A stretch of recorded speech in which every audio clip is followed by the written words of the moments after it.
Welcome back to another Morbid Sunshine. Today I wish to give an update on the Diddy case so far and what coverage I've been watching. A lot of my footage is from people who have been in the courthouse to see exactly what's been testified yesterday as Cassie took the stand. And people have reported back to news sites on the YouTube too, and the mainstream all over. And I wish to give my insight and let you know, if you've not known already, that Sean Combs was arrested for racketeering and RICO charges. Also victimizing his 10-year relationship with a 19-year-old girl who worked for his label. He had a conflict of error with working with her. She says at first that he didn't want people to know about it, with her being so young, and he was basically grooming how she felt. You know, the situation, people around him were sort of supporting, watching her, taking her phone away when he requested it, so she couldn't have certain facial expressions. She had to be happy at certain moments, smile, react at certain moments. Otherwise she would get attacked by him, kicked, hit in the head. He broke her lip, you know, stuff like that. But the abuse as well as the psychological humiliation of it all. This happened in front of the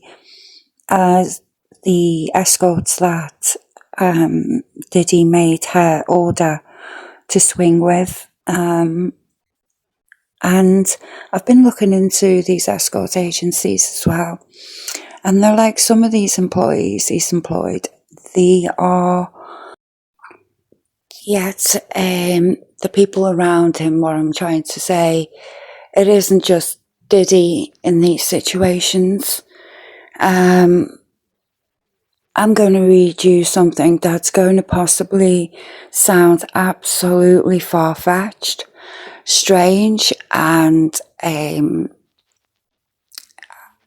surprise. And I've been looking into it a little bit about the people in this document, regardless of its fact or not. There seems to be a systematic pattern of behaviour, and it seems to be a ritualistic element to this, a strange element to control, take power of a system like an enterprise like the music industry, and exploit it with the people around. Also, not that just the people around, it's a gangster mentality of damaging people, humiliating people who speak out to. And you got to think, what is it that we can do to change these type of people existing, flourishing through these side companies? And then like the big ones like Sony, who don't take account at all. And Sony have been brought up quite a few times in these documents so far, as we know, Lucy and Grange from the Rob documents. I haven't read it, to be fair, on mine, possibly because it's been so publicised. I hear talk about the ones that can possibly have some meat to it. This one has been spoken about online on a story channel, and it's surprising to me that this is now a court case, because I have heard this before. So I'm feeling that a lot of these people can't tell their story, and it's taken them a lot of courage to come forward. And you have to think to yourself, they're paying to do these documents, to put out there that that statement's untrue, what happened, and so forth, because it could be also manipulative in a sense to cover their tracks. This one mentions that Adria English was sort of an accomplice, sort of helping him along with these type of scenarios, and things like that. These sort of like swinger events that he has called free cast, call them what you want. But if you're dragged to something like that and humiliated, and you're not getting paid for it, or your time is like, you've got you're entrapped there in some respects, and these people had nothing to turn to. Who believed this? It's like Bill Oddie's story, when we seen I've got his full interrogation on my channel, and he talks about the Boule, that did he support Hamas, and things like that. They support chaos, and he sounds like an absolute lunatic, but the more and more of this is coming out, it seems to be a rhythm with him, with the drugging first, kidnapping. Kidnapping, is that under racketeering? I don't know. Or RICO, I'm not sure.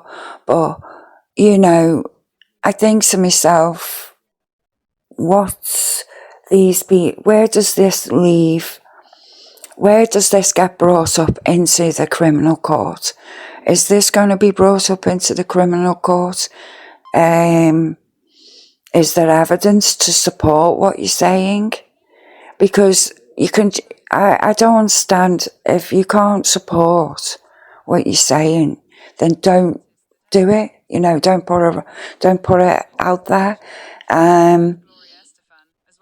Cassie was with Combs for 11 years, as I pointed out, but they had she, in her mind, was she was monogamous to him, but Diddy had a lot more girlfriends, and in the end, she, after a few years of being with him, had her own boyfriends too. She was insanely jealous of him, which shows she actually cared for him. You could read into that what you want, but the woman didn't deserve to be forced to do things sexually, or be forced to spend time with him. She was also sexually abused, are worded, so because she declined to be with him anymore. She didn't want to be with him anymore, so that's what his answer was. There's footage of him physically beating her when she's trying to escape from him in a hallway with no shoes on, mind you. It tells you how desperate that girl was to get out of that room. And I just find it horrific hearing, when you look at comments on, say, Fox. I was watching Fox because Fox has had some excellent coverage on the trial yesterday. That there's definitely jail going to happen. I feel he's going to get some time for this. I'm not sure if it'll be life in prison, but he's definitely getting time for this, because today will be the footage of porn. Well, not porn. The revenge porn that he tried to talk about yesterday briefly before he ended. But today she's coming back to talk more about the case. She's very, very hugely pregnant at the moment, which is possibly the most worst time to put on a person. But she's been very poised and composed, and didn't want to look at him once during the whole proceeds, which is possibly a freaking good idea considering he's the devil. And what she's saying is absolutely disgustingly heartbreaking. What were the people around her doing to help this girl? Why didn't no one else help her? You know, she couldn't help herself. Why didn't no one else have the courage to, you know, like a family member, go to the police and say and stuff like that? But they would have ended up dead. Is that what she's trying to say? Because I need to see myself something on that level of why this girl didn't walk away, just to a degree, you know. It's never that easy, yes, I understand. But she did finally walk away, didn't she? She finally did. She escaped. So she had to. So in a way, someone could have done that in all that time, but they just chose not to, because the money was good for them too, you know. Her being in that situation possibly helped everybody else financially, you know. He was grooming her, so yeah, of course he's going to flatter her with money, you know, and that sort of thing. But she genuinely had feelings for him eventually, as you do in a relationship. But this is not any ordinary relationship. After a year being with her, swinging with her, she then started to have ordering escorts to satisfy his sick, perverse pleasure of watching her with other men, making her do certain things that were vulgar, urinating in her mouth. That was possibly one of the lowest points, she said, in the case, and I can imagine that was pretty damaging for her self-esteem, having that done to you, you know. As proper humiliation. He was trying to break her all the way, and you can tell by what she's saying, and she's realised now what it was, for what it was. And good for her for talking up about it. I just feel there's a lot of netizens out there who don't support her, as well as like the supporting Diddy, you know, and I'm surprised by that, how much support this man has. And I'm not sure what's going on with the process, but that's what I wanted to tell you about so far, about Cassie. And victim one in the indictment